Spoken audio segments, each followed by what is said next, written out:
Coming up, the short-handed Devils try to battle against the Carolina Hurricanes. Coming up short on the road, we break down where they struggled, why it's understandable, and if this team can find success moving forward. All coming up next.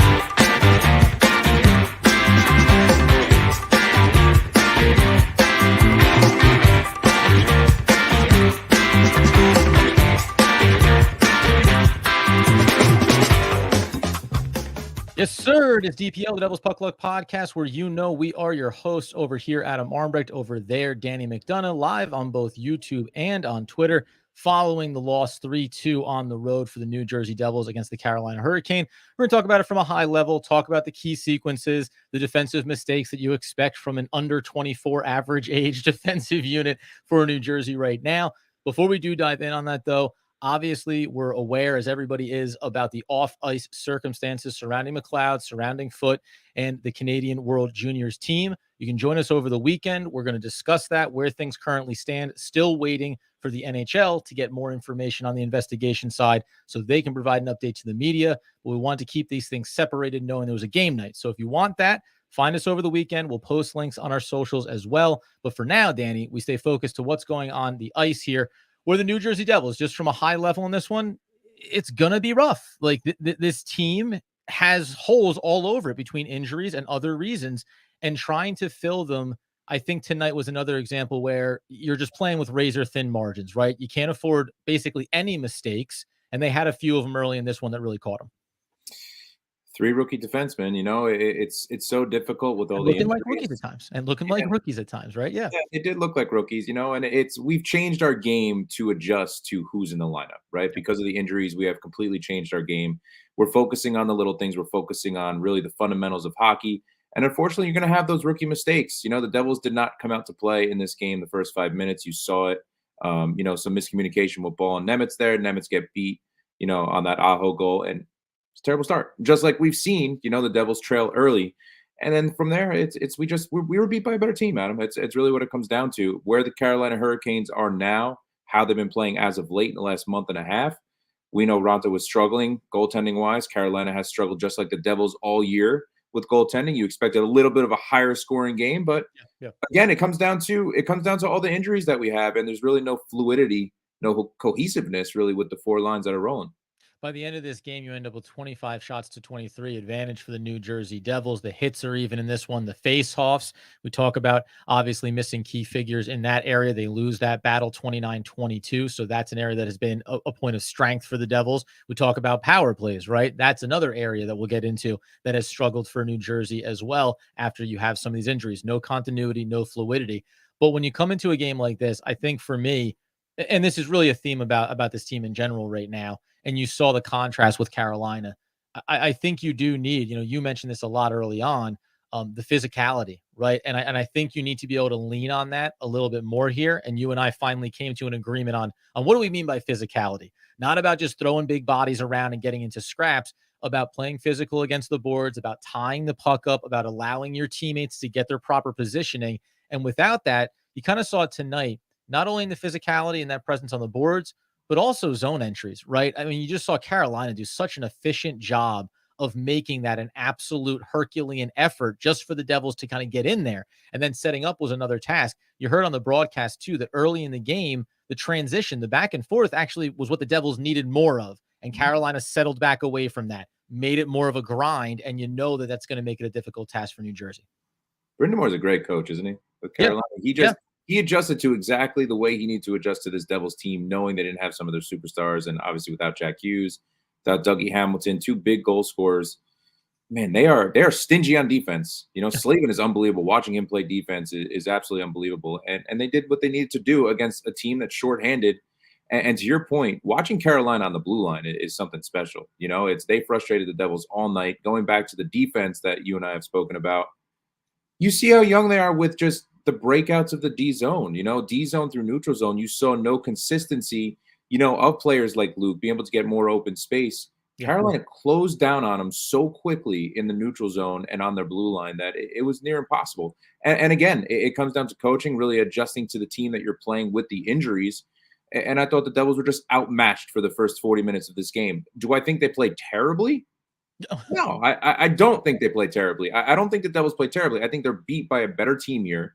I think that they rebounded in the first period after giving up that first goal and actually played a pretty solid 15 minutes. And I thought play was even after one. I think you can agree on that. Yeah. And second period, we had a bad 10 minutes. We gave up 2 goals. We were down 3-0. We had a bad 10 minutes. But I think from there on out and into the third, where you saw the Devils starting to take advantage of the tired legs the Canes had from playing the Boston Bruins in a very physical game last night, Mhm. they started getting on top of the puck, creating more chances, but it was a little too late. Yeah, and you mentioned there the Canes coach also, he said, yeah, we got a goal off the transition, but that's not how we want to play. That's actually helping the Devils. So having that type of awareness around, yeah, just because you get success off of something doesn't mean you should be comfortable with it. And lastly, here, just from the high level, before we talk about some of these individual sequences, including the goal, by the way, the first goal for the Devils, I really do want to get to that because again, this is a time when if you just look at this team on paper and you look at the talent, there's going to be a lot of areas where the Devils are going to be deficient relative to the competition. But the idea that the Devils over the course of the season, even going back to last year, right? What were they? Comeback kids, man. Hey, get down, not a problem. We got the shooting power, the scoring power. We can do that. So when you bring that same type of mentality, and I'm not even saying they did to this game, but just when you go down, second period, when you go down 3-0, it's not the same vibe. There's not the same energy because the ability to come back is just not the same process. It takes a lot more work, a lot more grind, and that's okay. But it just, you are not afforded that same margin of error to go down by 3 goals and still feel like, hey, we can make this thing tight again. Coming up here in a second, let's go ahead and take a little tour down a good time. And that was the first goal here. Obviously, a nice sequence for the Devils. You mentioned in a game where the second period obviously was not what they wanted. Did we see enough in the third to suggest that this team is starting to find at least this short term identity? We'll get into that coming up here in just 1 second.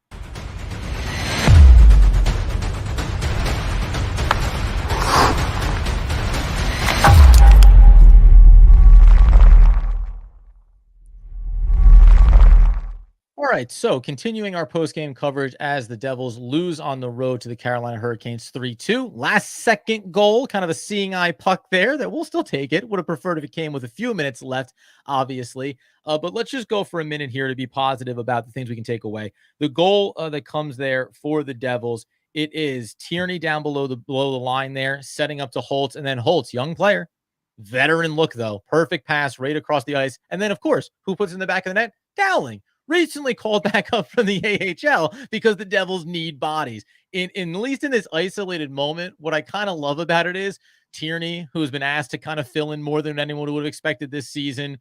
Holtz, who's had a very good year and has kind of lived up to it while we've talked about the shuffling and what's been done with his role over the start of this season. And then Dowling, just, hey, buddy, can you be in the right position at the right time and put a puck in the net? Yes, you can. Like, at least there was a couple of those nice kind of sequences in this game.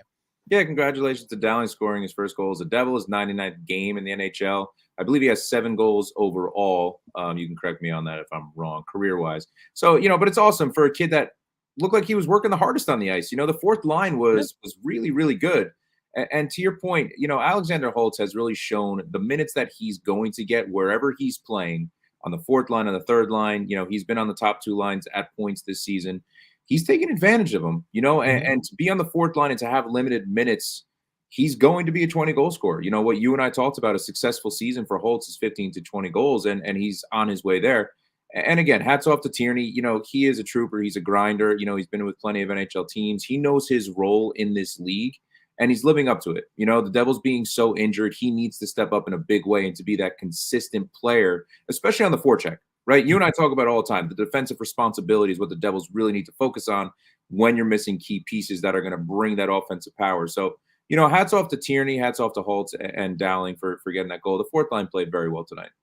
And when we think about it too, you were correct, by the way, that would mark his 7th goal of his career. That was the 99th game, 12 assists on there too. Minus 14, but hey, that's okay. Guy's working it. He's doing his thing. He's a hustler. And we appreciate him being up here for this one. Okay, now let's backtrack it to 2 things. Now, we already alluded to it there.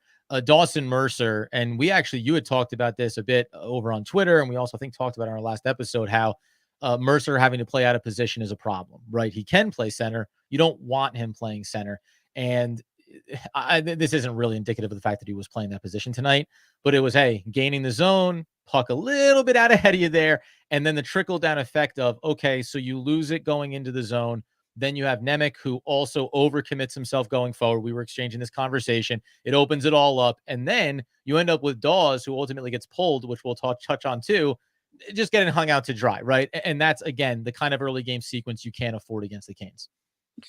Yeah. First of all, Mercer, he's such a phenomenal player, and I think it speaks volumes that he is playing two positions. He Sure. can play the center ice position, but he's a natural winger. He struggles at times at the center ice position because I think he's focused on what he should not be really focused on. I think he's focused a little bit too much being down the middle, and I think he's focused a little too much on winning those faceoffs. Mm-hmm. And the reality is, without McLeod now, we're going to struggle a little bit on the dots. Center ice position is something you and I are going to talk about, over the next few weeks, and the looming trade deadline too. Yep. With, are we going to get another center? Until Jack gets back too. So, he's the player obviously that's going to step in because he is one of your top six forwards. So you need him to step up in a big way. But you and I prefer him obviously on the wing. He's had way more open ice. He looks just a different player at the center ice position. I don't think he's a detriment at all, at center. I just don't think we're utilizing him the correct way to utilize the skill that he has. I think he's sufficient, but he's more of a third line center than a second line center. Sure. He'd be more on a checking line, whereas on a second line, so, for me, I really hope that he does go back to the wing. I hope we just have Halla and Lazar up the middle, and obviously Tierney on the fourth line for center, moving forward. But it's so hard to tell. We talk about it all the time. With the injuries, you're going to see some makeshift lineups game in and game out. And now with Palat back, you obviously get that benefit, having him on the second line to bring that physicality. But, it's tough. And you and I talk about it too with Timo. He's a natural right winger, but he's been on the left a lot too.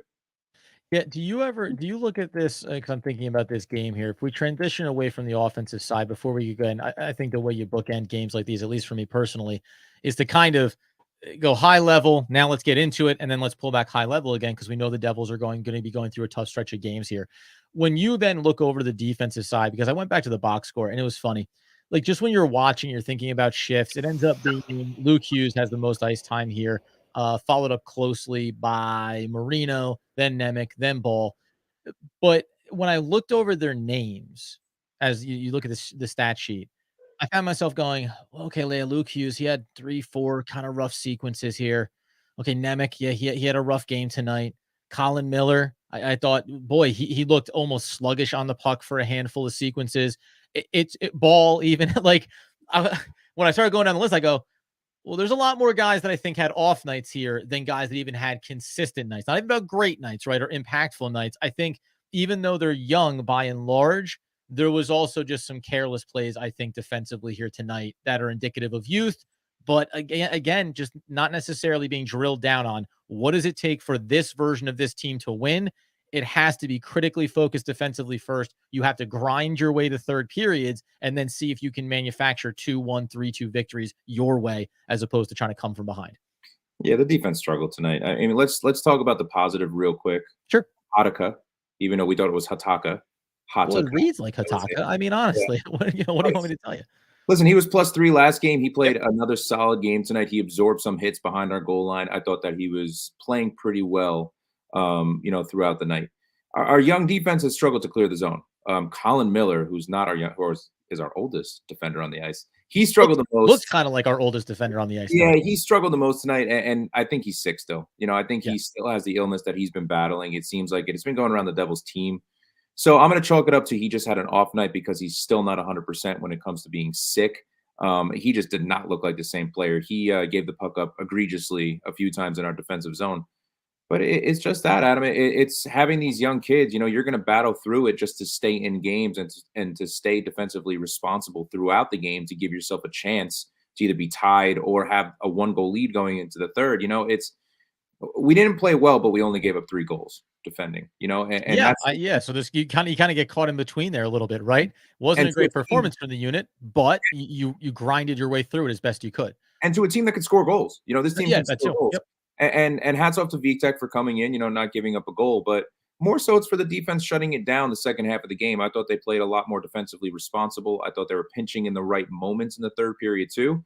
You and I talked about it, texting back and forth throughout the game. It's that it just looked like they were getting trapped in their D zone and they were unsure of where to play the puck. Yeah. Common thing in hockey, right? As a young hockey player, what you're told, if you're not sure, play it to the boards. Never play it towards the center of the ice. Play it to the boards. And our defenders, our young defenders, got caught behind the net sometimes, throwing it through the center of the ice, creating some chances for the Hurricanes. But overall, again, it's you see the learning process, you see the growing process, the maturation of these young players, and I like to see that we only gave up 3 goals. I know it's a loss, but I want to flip it to the positive where you're seeing these kids grow in front of your eyes. It's Nemitz had a bad game. He knows he had a bad game. That kid's Yeah. 19 years old, but he's very aware that he did not have a good game defensively, and he's going to take that in stride and he's going to improve. Yeah, I agree with you, man, and I think or at least I wonder if the fan base is kind of settling into that mentality. Which, by the way, we'll talk about in a second here. That doesn't mean that we're saying because the season is not what you thought it was going to be, but there is going to be a stretch here where you have to adjust what expectations are on a game-to-game basis and what looks like success. So, in a second here, you highlighted obviously Dawes got pulled, Vitek came in. What did the goaltending contrast look like? Why did Lindy Ruff make that remove? And ultimately, is Lindy Ruff okay? Took a puck to the face there inside the bench and ultimately did not come back for the third period. Green took over. We'll discuss the goaltending between the pipes and provide another injury update as well as we continue to wrap up the post game here on the NJ Devils PL podcast, baby.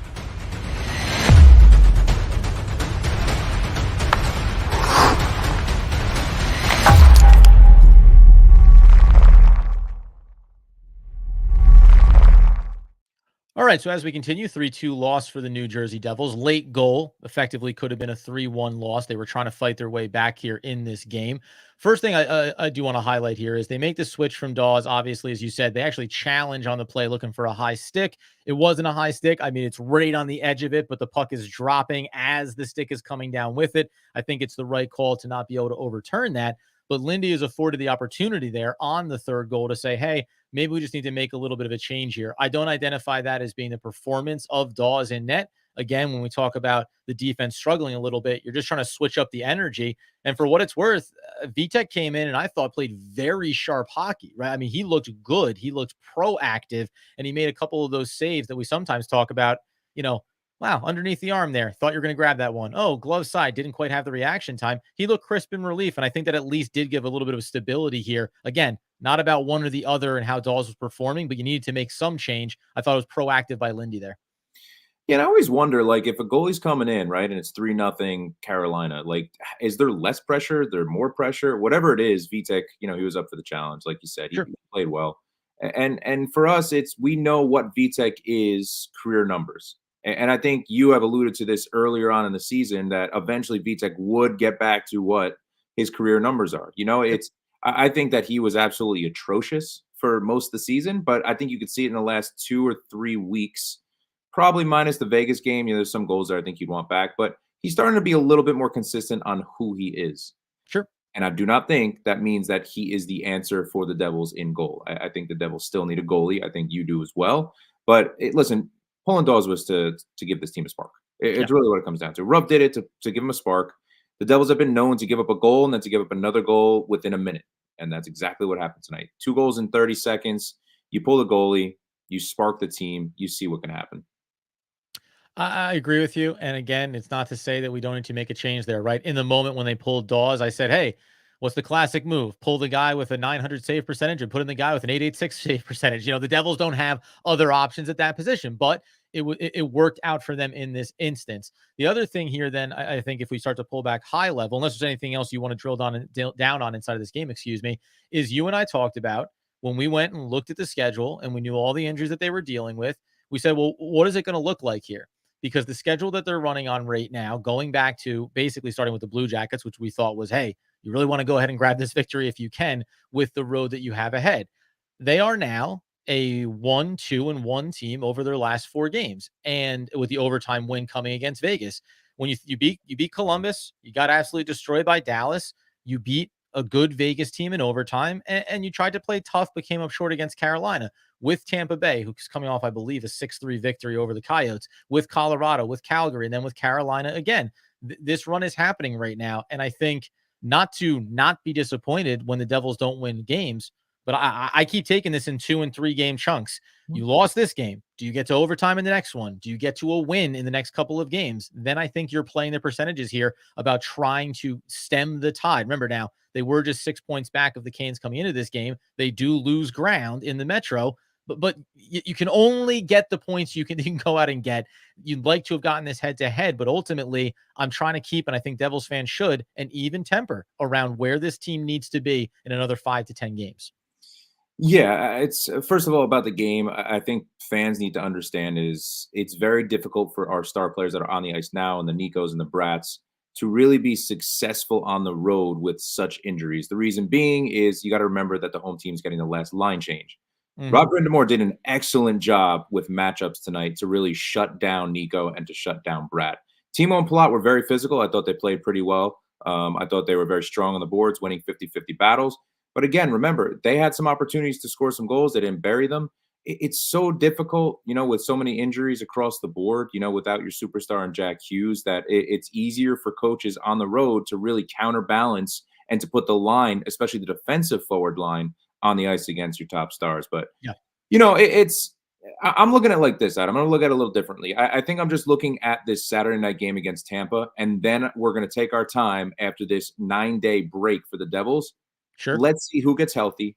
Let's see who's going to be on the ice for that game back against the Avalanche on the 6th of February.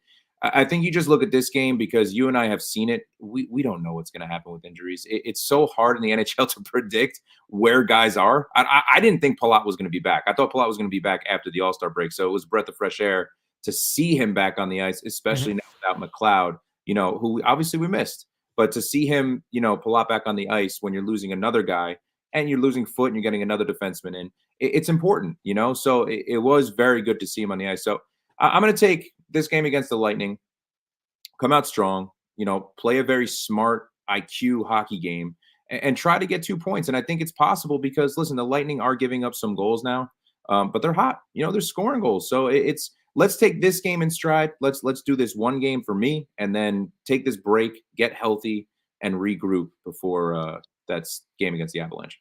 And let's remember, and I think you're right too, with that much of a gap there, obviously with a break there, you can kind of reset yourself a little bit. And frankly, you can go ahead and study some things, right? What's the sample size we have now with the injuries we're dealing with? What are adjustments that we can make to make ourselves a more efficient team and a more consistent team when it comes to some of those mistakes that we want to eliminate? A reminder too, the Devils have 3 games in hand against the Flyers, who are ahead of them in the standings here by 5 points, right? So you now are 8 points behind Carolina. You do have 1 game in hand on them as well. So these things always matter. Maybe to your point, Danny, hey, this game on Saturday night, yeah, kind of becomes the critical one because if you can get that win, then you take that step back from the standings and you feel a little bit more confident coming out of it. And again, you'd say, hey, 2-2-1. This is kind of the balance that we're looking for here. Before we wrap things up here, we do, of course, want to give the update on one Dougie Hamilton. Not altogether surprising when it comes to his injury, but we'll get into that here by letting you know that this New Jersey Devils injury update is brought to you by our friends over at DraftKings. Oh, Danny, we know that hockey games move fast, but with DraftKings Sportsbook, the official sports betting partner of the NHL, you can score faster than anything happening on the ice. This week, new customers can bet $5 and get 200 instantly in bonus bets. You just download the DraftKings Sportsbook app with the promo code THPN. and new customers bet just $5 on the NHL and get 200 instantly in bonus bets only on DraftKings Sportsbook with that promo code THPN. The crown is yours. Gambling problem? Call 1-800-GAMBLER. Visit www.100gambler.net. In New York, call 877-8-HOPE-NY or text HOPE-NY to 467-369. In Connecticut, help is available for problem gambling. Call 888-789-7777 or visit ccpg.org. Please pay responsibly on behalf of Boot Hills Casino Resort.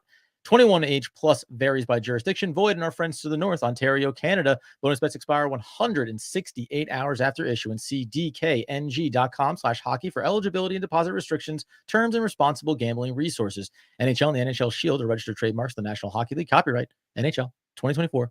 All rights reserved. And so the DraftKings injury update is on one Dougie Hamilton. This is not surprising to me. I feel like maybe some fans did not catch that at the time of the injury. It was kind of speculated this could be coming. We also, something we didn't get to talk about and we'll probably hit over the weekend as well, the extension for Fitzgerald. He talked to the media when he was asked, hey, in terms of the injuries, any updates? When he didn't say it specifically about Dougie Hamilton, But he did say we also have the long-term IR, which we can utilize if we want to. So Hamilton pectorial officially moved from injured reserve to long-term injured reserve on Thursday. Not surprising to you, Dan. What do you think it means going forward for him with expectations of, is he going to be back in time maybe for playoffs if the Devils are going to be in that picture? What kind of shape is he going to be in? How reliable is he going to be at that point? And do the Devils have to think about making margin moves to kind of stem that tide?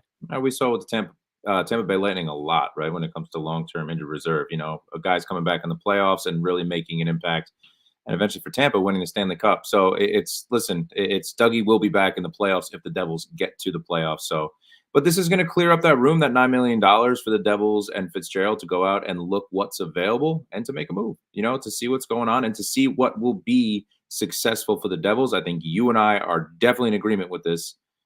You can't just be short term. This has to be a long term thing too for the Devils that is not going to sacrifice what they are and who they are for the future. I think the Devils being a bubble team now and with all the injuries, I think it'd be silly to go after a player that's a rental, that's a UFA at the end of the year. I don't think you want that. I don't want that, unless there's an extension in place. But, that long term IR is going to open some doors, for the Devils. And McLeod is still getting paid, so he's still on the books. We need to know that in his leave of absence, he will still be on the books, so that salary is not going to be cleared up. So we had no check, obviously, too, his salary. So, it's for me, you look at this from the big picture, Adam, and you look at it as what's available. What's the right move for the Devils as a bubble team right now?